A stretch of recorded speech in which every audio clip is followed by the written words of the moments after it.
Greeting students, welcome back to our YouTube channel Nagin best digital learning.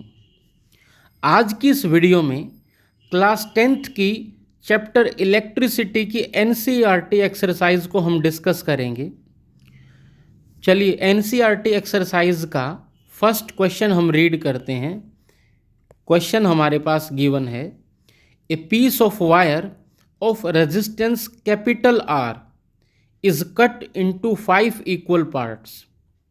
Then these parts are then connected in parallel. If equivalent resistance of this combination is R dash, find out the ratio of R divided by R dash. हमारे पास एक wire दे रखी है जिसका resistance है capital R, उसे 5 equal parts में हमें cut करना है और कट करने के बाद उन सभी पार्ट्स को हमने पैरेलल में कनेक्ट करना है। तो बेसिकली जो इक्विवेलेंट रेजिस्टेंस आता है पैरेलल का वो हमें R डैश गिवन है, तो हमें R by R dash means original resistance divide by new resistance of parallel, ये कॉम्बिनेशन हमें फाइंड आउट करना है। अब देखिए यहाँ इस पर्टिकुलर क्वेश्चन के लिए हमारे पास एक वायर है जिसका रेजिस्टेंस है कैपिटल R। ये हमने एक वायर ड्रॉ कर ली जिसका रेजिस्टेंस हमें दे रखा है कैपिटल R। सपोज इस वायर की लेंथ हमारे पास है L। First part, second part, third part, fourth part and fifth. ये हमारे पास फर्स्ट पार्ट के रेजिस्टेंस को मैंने R1 लिखा, सेकेंड पार्ट के रेजिस्टेंस को R2 लिखा, then R3, R4 and R5। अब ये जो इन सभी पार्ट्स की लेंथ है वो इक्वल है। तो देखो L लेंथ है और इक्वली डिवाइड करें तो हर पार्ट की length L/5, L/5, L/5, L/5 और यहाँ भी L/5 हो जाएगी। तो R1, R2, R3, R4 और R5 की वैल्यू क्या होने वाली है? देखो जो R1, R2, R3 और R5 की वैल्यू है, क्योंकि रेजिस्टेंस डायरेक्टली प्रोपोर्शनल होता है लेंथ के, हमने ये चीज़ पढ़ी है। तो R1 हो जाएगा हमारा R/5, ऐसे ही R2 भी हमारे पास आ जाएगा R/5, ये भी आएगा R/5, ये भी R/5 और ये भी R/5। ये सभी R1, R2, R3 की वैल्यू हमारे पास आ गई हैं। इन्हें हमें पैरेलल में कनेक्ट करना है। तो हमारे पास R1, R2, R3 की वैल्यू आ गई हैं। अब इन वैल्यूज़ के बाद आप देखिए यह हमारे पास हर एक पार्ट का रेजिस्टेंस आ गया R/5। फिर इन सभी पार्ट्स को हमने पैरेलल में कनेक्ट करना है और पैरेलल के लिए हमारे पास जो फॉर्मूला है 1/RP is equals to 1/R1 plus 1/R2 plus dash dash, इस तरह से चलता जाएगा। इसी फॉर्मूले को हमने यहाँ पर इस्तेमाल किया है।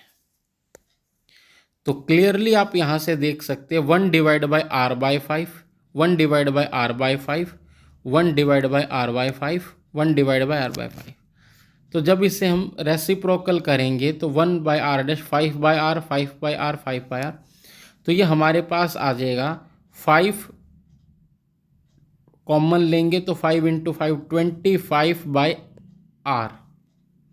तो R/R डैश हमारे पास आता है 25। ये हमारे पास फर्स्ट पार्ट का आंसर आ गया कि R/R5 की वैल्यू हमारे पास आती है 25। तो ऑप्शन डी इसके लिए इसका करेक्ट आंसर होगा।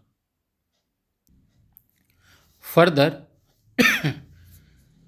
Question number 2, which of the following term does not represent electric power in a circuit. दी गई टर्म्स में से क्या पावर को रिप्रेजेंट नहीं करता है। अब पावर हमने जो फॉर्मूला डिस्कस किया है I square R, I R square, V I और वी स्क्वायर बाय आर। अब यहाँ ऑप्शन सेकंड जो है आई आर स्क्वायर, ये हमारे पास सही आंसर होगा क्योंकि ये पावर को रिप्रेजेंट नहीं करता, ये पावर का फॉर्मूला नहीं होता है। बाकी सभी हमने पावर के एक्सप्रेशन में डिस्कस किया था, वो सभी पावर के फॉर्मूले होते हैं। नेक्स्ट हमारे पास एक क्वेश्चन है, question number 3। It is written hair,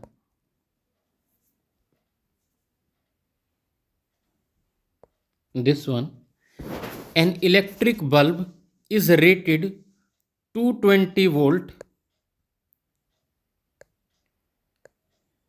and 100 watt. When it is operated on 110 volt, the power consumed it।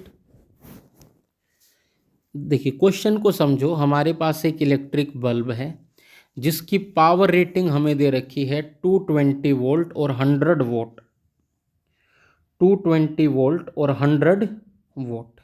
जब कभी भी एक बल्ब के लिए बल्ब को हम अलग अलग पोटेंशियल डिफरेंस पर ऑपरेट कराते हैं, सपोज आपने मार्केट से एक बल्ब खरीदा, तो जब भी उस बल्ब को आप किसी भी पोटेंशियल डिफरेंस पर ऑपरेट करवाएंगे तो वो एक चीज़ जो बल्ब के लिए कांस्टेंट रहेगी वो है उसका रेजिस्टेंस। अब बल्ब की जो रेटिंग है वो रेटिंग हमें यहाँ पर गिवन है 220 वोल्ट एंड 100 वोल्ट। तो वोल्टेज गिवन है और पावर गिवन है, तो यहाँ से हम बल्ब का सबसे पहले रेजिस्टेंस कैलकुलेट करेंगे। तो R is equal to V square divided by P.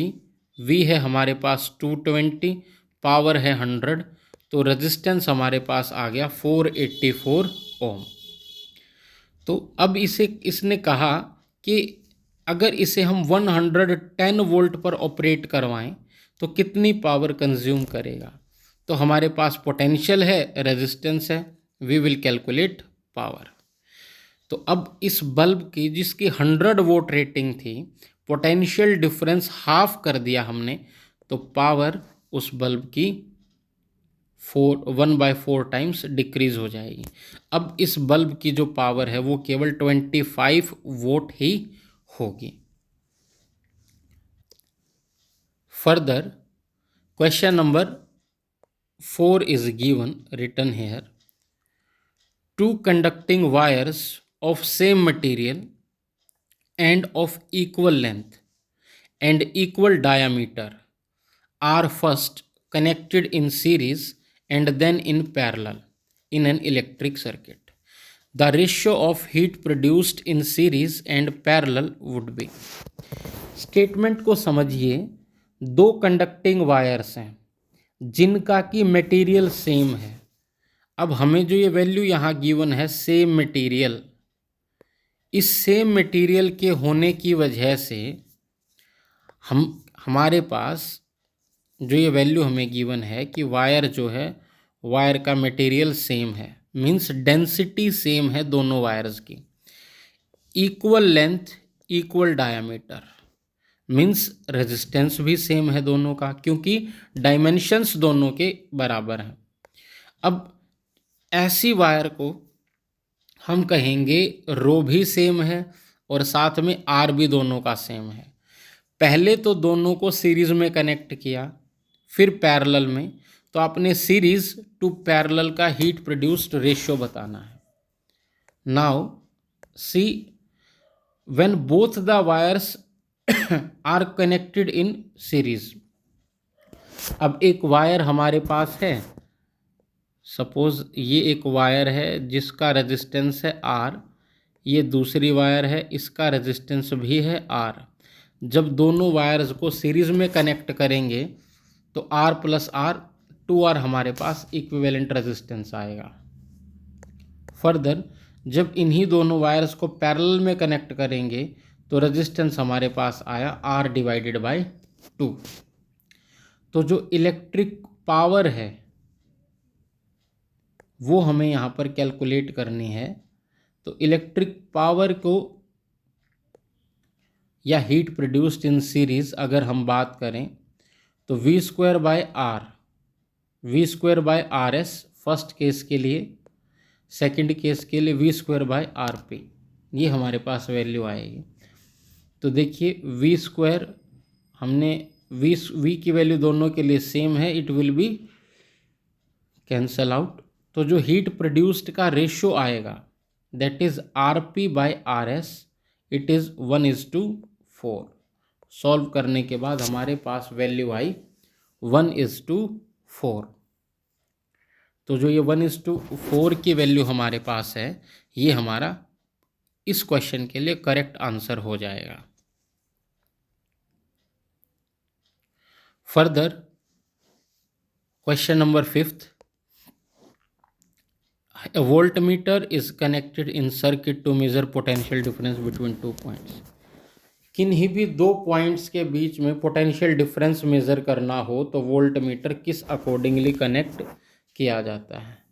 तो हम सबको बहुत अच्छे से पता है कि वोल्टमीटर हमेशा पैरेलल में कनेक्ट किया जाता है जब कभी भी डिवाइसेस का रेजिस्टेंस मेज़र करना हो, वोल्ट पोटेंशियल मेज़र करना हो तो sorry. Then question number 6, a copper wire has diameter of 0.5 mm, resistivity 1.6 into 10 raised to the power -6 ohm centimetre, ठीक है। How much of this wire would be required to make a 10 ohm coil? How much does the resistance change if the diameter is double? देखिए हमें किसी copper wire का diameter है जो कि mm में गिवन है। हमारा सबसे पहला काम होगा कि स्टैंडर्ड वैल्यू को कन्वर्ट करना। अब क्योंकि ये 0.5 mm है तो हम इसे मीटर में कन्वर्ट करेंगे तो ये होगा into 10 raise to the power -3 metre. Resistivity ohm centimetre में है यहाँ पर, इसे भी अगर हम कैलकुलेट करें ओम मीटर में तो ये पावर है जो इंटू मल्टीप्लाई बाय -2 होगा, तो वो 1.6 into 10 raise to the power -6 की जगह -8 आ गया है वहाँ पे। फिर है रिक्वायर्ड रेजिस्टेंस। रेजिस्टेंस जो बना हमें दे रखा है वो है 10 ओम। तो हमसे पूछा गया कि इस वायर के ये डायमेंशंस हो तो उसकी लेंथ कितनी होनी चाहिए, हमें उस वायर के लिए लेंथ बतानी है। तो देखिए हमारे पास फॉर्मूला होता है R = ρL/A। आफ्टर दैट हमें लेंथ फाइंड आउट करनी है इन पर्टिकुलर वैल्यूज़ के लिए। तो हम यहाँ से जो लेंथ है, देखिए यह इस फॉर्मूले को ध्यान से देखें आप इधर, R = ρL/A। तो यहाँ से L की अगर बात करें तो R × A/ρ, ये हमारे पास वैल्यू आ जाती है। फर्दर A निकालने के लिए हमने यहाँ लिखा हुआ है πd²/4। Resistance = ρL/A। Further L है R × A/ρ। फर्दर इसे अगर हम कन्वर्ट करें तो R × πr²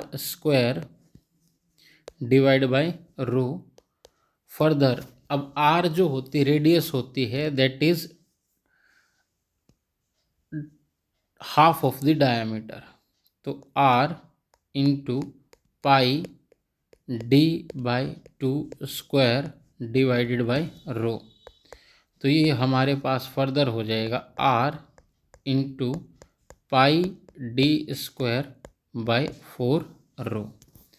अब यही हमने उस फॉर्मूले में पुट करना है जहाँ से हमारे पास डायामीटर गिवन है, रेजिस्टिविटी गिवन है, रेजिस्टेंस गिवन है। तो फर्दर यही हमने वहाँ पर कैलकुलेट करना है। तो देखिए ऐसे ही ये फॉर्मूला यहाँ पर लिखा गया है, R is equal to pi R D square divide by 4 rho. तो पाई की वैल्यू हमारे पास 3.14 गिवन है। फर्दर आर हमारे पास 10 ओम है। डी स्क्वायर 0.5 इंटू 10⁻³ इसका स्क्वायर हो जाएगा। 4 इंटू रो 1.6 इंटू 10⁻⁻8 ये हमारे पास वैल्यू गिवन है। तो जब इसे हम कंप्लीटली सॉल्व करते हैं तो हमारे पास वैल्यू आती है 122 मीटर। ये वैल्यू इसके आसपास आती है।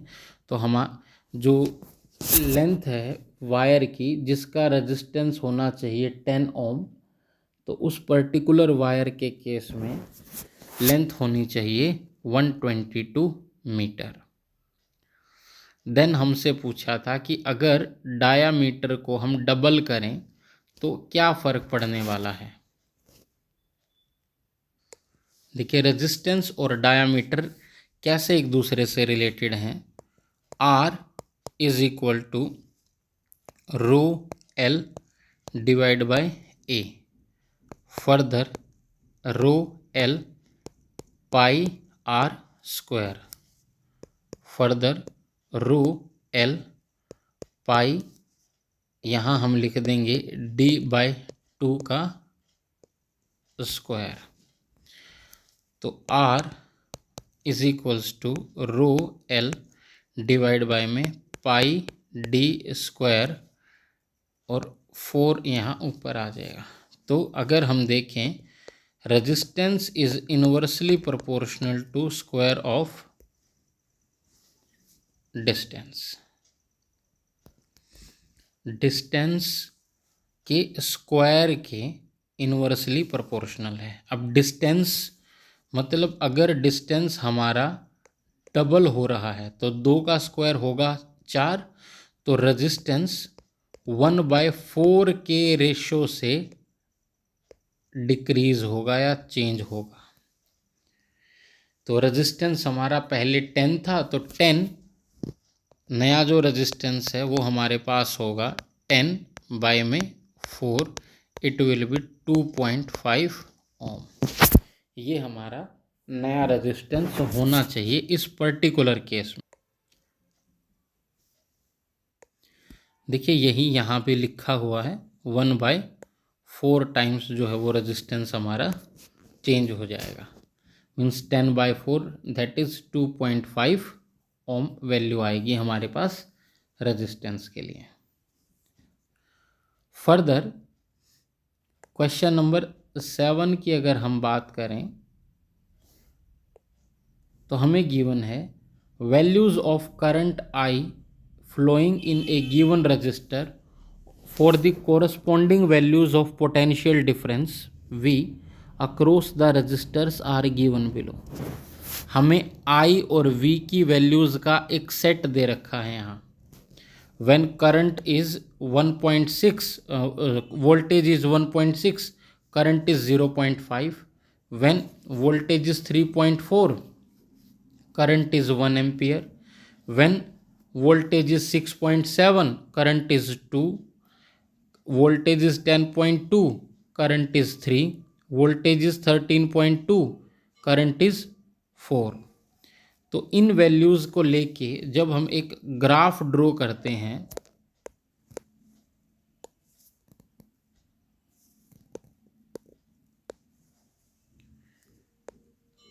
तो हमारे पास ये ग्राफ कुछ इस तरह का आता है। वाई एक्सिस पर हमने लिया करंट, एक्स एक्सिस पर हमने ली वोल्टेज। तो ग्राफ हमारा एक स्ट्रेट लाइन आया।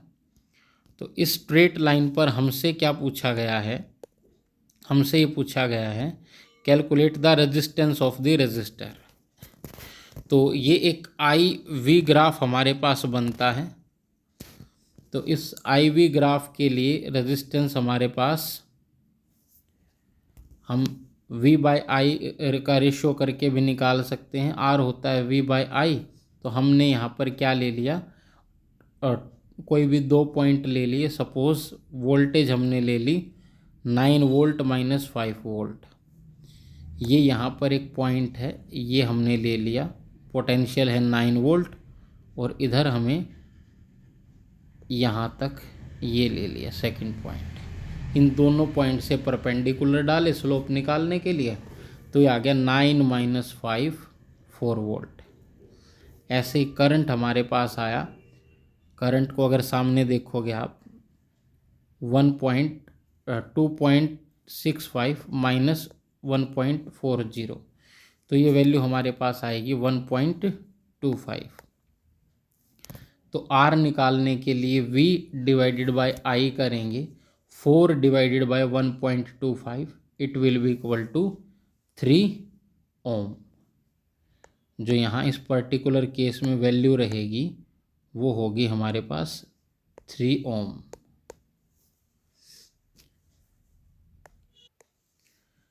Now come to question number 8।